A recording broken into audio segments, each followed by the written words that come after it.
Introduction to Esther. Esther tells the unlikely story of a young Jewish woman who not only became queen of all the Persian Empire, but also saved her people. It is the 12th and last historical book. Esther was a beautiful young Jewish woman. After her parents died, she was raised by her cousin Mordecai.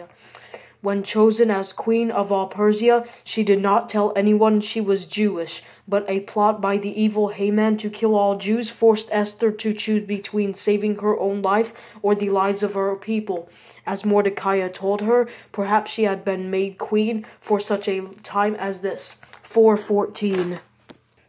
The book of Esther is the only book in the Bible that never mentions God by name, but though he is not seen or named, God clearly works through Esther and her cousin Mordecai to save the Jewish people. Who? Like most books of the Old Testament, the writer of Esther is not known. Some say that Esther's cousin Mordecai may have written the book. When? The events of Esther happened during the time of King Xerxes of Persia, also called King Ahasuerus, who ruled from 486 BC to 465 BC. Why?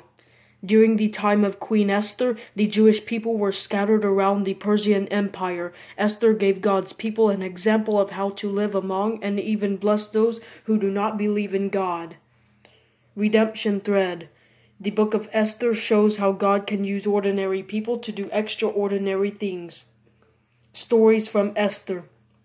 Search for a new queen. Esther 2, 1-14. Esther becomes queen. Esther 2, 15-20. Mordecai saves the king. Esther 2, 21-23. Haman's plan to kill the Jews. Esther 3. Mordecai appeals to Esther. Esther 4. Esther approaches the king. Esther 5. Mordecai honored by the king. Esther 6.